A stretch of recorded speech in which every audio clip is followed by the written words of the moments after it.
What's up, everybody? Hope you're doing good. It's very sunny out here. It's burning. You have no idea. Thank you very much for stopping by. Excuse the glasses. I'm just trying to look cool. Do I look cool though? I think I look very cool. You let me know. So I'll remove them later. Okay. So thank you very much for stopping by. You very much appreciate it. I see you watching us from South Africa. We are appreciative of that. Thank you, Zimbabwe, Uganda, Angola, Kenya. Thank you very much, Nigeria, Ghana, Zambia, Tanzania, Liberia, Sierra Leone. We see you. South Sudan. We see you all over the world. Thank you very much, UK, Jamaica, Brazil. I don't even know what to say. If I forgot your country, please let me know. Okay. Thank you so much. So today we're talking about something very interesting. We are talking about Haiti. Okay. Yes, beautiful country. They've tried to destroy it, but it's still beautiful. They are our brothers up there. You see the map? Okay. So somewhere in America. Very interesting things. Haiti has been subject to so many things for so many years. They are some of the most strongest people in the world for going through all the stuff they've gone through. So we're gonna make it very quickly. Okay. So Kenya was offered an opportunity to go and defend Haitian people because they're going through some very difficult situation. There are lots of gangs in Haiti, unfortunately, that are ruling the country. They're doing the law, they're making the law, they choose who's going to pass, who's not going to pass. So it's not very easy for a lot of Haitian people. So Kenya was proposed to send troops, or basically to send police personnel to go and help the Haitian government to stand against gangs. Okay, so the proposition of Kenya came in response to Henry government. Henry is the Prime Minister of Haiti.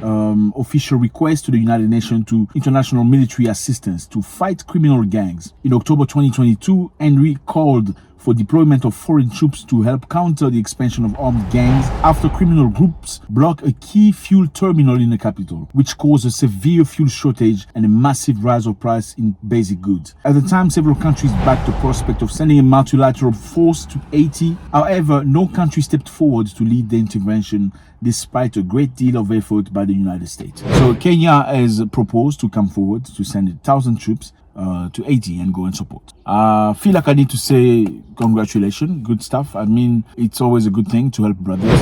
Haitian are our brothers. We see you, I see you. This is your land, this is your motherland. This is how it is. I know they're trying to separate us, they took us over, they took you to the other side to go work the field, but you've been very resilient.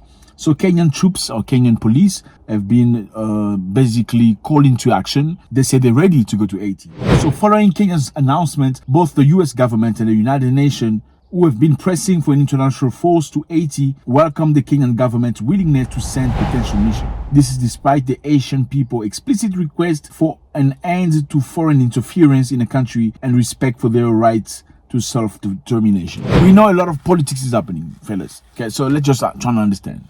There are many countries out there that have our people, many of them. I'm not an expert in Haiti, but a quick story of Haiti is they are our people. Most of them taken from a very interesting side of Africa, taken over there to go and work the land. They were persecuted by the French. Yes, the French again. Persecuted for many years. Many Haitians worked the field. They used them like animals. They were separated in 4 groups. At the bottom were the black people, the Haitian. On top of them were the petit blanc. Petit blanc means small white.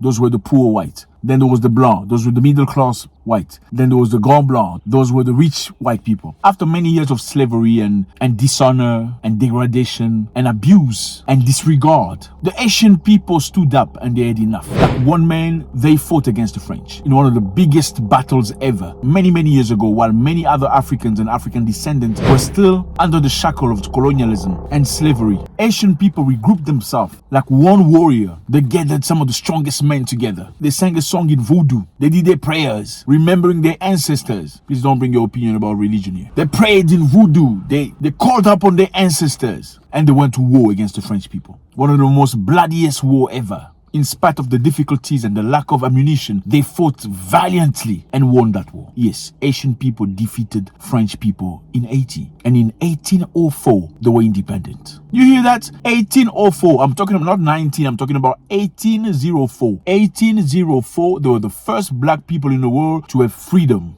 Yes, 1804. While in Africa in 1960, we still were in colonization. 1960. Haitian people in 1804, they were already free. With the leadership of the great Toussaint Louverture, one of the strongest general ever. Obviously, they tricked him. They said, you're going to be okay. Just, drop the guns. We're going to discuss. But they played him. And he passed shortly after. And he was replaced by Dessalines, who continued the war. Strong people ever. And because they won that war, the rest of the world was not happy with them. Yeah, the rest of the Western world was not happy. Who are you? I mean, we are colonizing all of the world. And you looking for freedom? You've just beaten the French. We're going to show you. So the United States, yes, personally took up on the task of asphyxiating Haiti. So there was no business for Haitian, even though they were free. There was no opportunity. They could not deal with anybody. They could not exchange. Their soul was destroyed. Their field was ravaged. So they stayed in poverty for many, many years. Until French people came and said, you know what? You owe us money for the freedom that you need. You owe us money. For hundreds of years, Haitian people paid 112 million francs, which some people believe it's around $560 million. Which some people believe it's actually $30 billion. That's how they've impoverished this country. Haiti is not naturally a poor country. It's a beautiful place, beautiful island with so much potential. But they've purposely impoverished it in order to keep people into the shackles of dependency. A few years ago, there was earthquake in Haiti. I'm sure you heard about it. Yes, there was earthquake and some of the worst things happened ever. And people contributed money to send to Haitian people in order to rebuild that country. Hundreds of millions were sent for the country to be rebuilt, for the people to reconstruct themselves. The money was given to an organization that, I'm not going to name it because people who name it, they die. Yeah, they do. So a few moments later, they built a couple of houses out of hundreds of millions of dollars. They built less than 100 houses. Where did the money go? We have no idea. The truth is in the country, they want to keep certain people above other people. They want to keep certain people, you understand what I'm saying, above our people. So they want to keep our people as consumer, poor consumer with nothing to offer while they stay on top. That's what it is. And Haiti has something very interesting that we're going to talk about very soon in his lands, under the ground. That's what everybody's scrambling for. So once again, congratulations to the Kenyan people for taking up this task. I hope they are on the right side of history. We're going to open up this subject very, very soon again to understand much more what it means. But in the meantime, we've seen some criticism from people from Kenya, some human rights people. They say our national police service has a known history of human rights violation. Martin Vanyinga said, a senior program advisor at Kenya Human Rights Commission in Nairobi. That is a conversation that has to be had before the deployment can be made. So he says the Kenyan police is known for its human rights violation. Within Kenya, as per this person, Kenyan police is not the cleanest, but they're going to be sent to Haiti to go and try to fight the gangs. Is this a good news? Let me know how you feel about this. Are there Asian people here? Give us more insight into this. How do you feel about it? Do you want Kenyan people in Haiti to come and help? How is this going to change the situation in the country? Is this a good move? Or is this just one of the secret moves of the United States to take over that country? In the meantime, my brothers, if you're watching me from Haiti, I love you. I know many of you are in the States and everywhere else.